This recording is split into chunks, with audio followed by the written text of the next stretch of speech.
Inilah pasukan Pajoh Kenduri Baraah, yakni Kenduri Nisfu Syakban.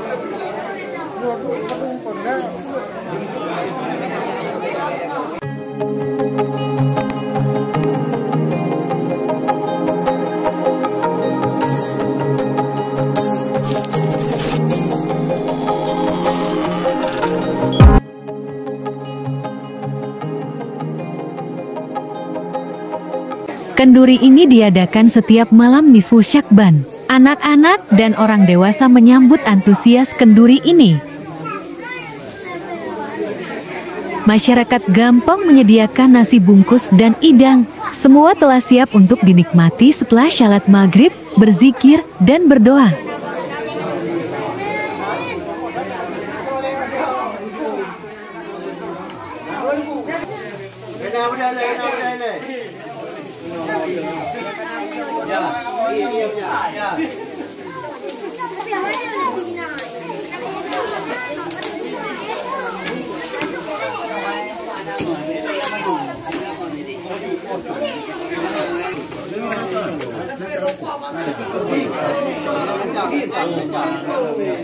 Iya kan?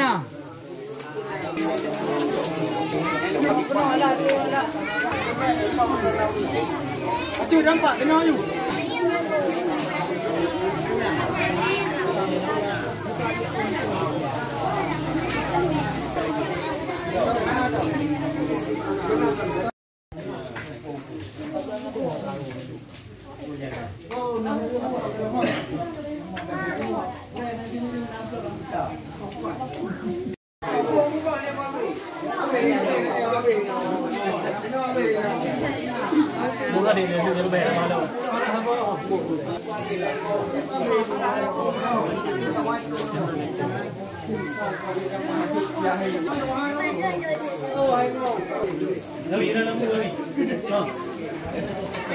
Ya.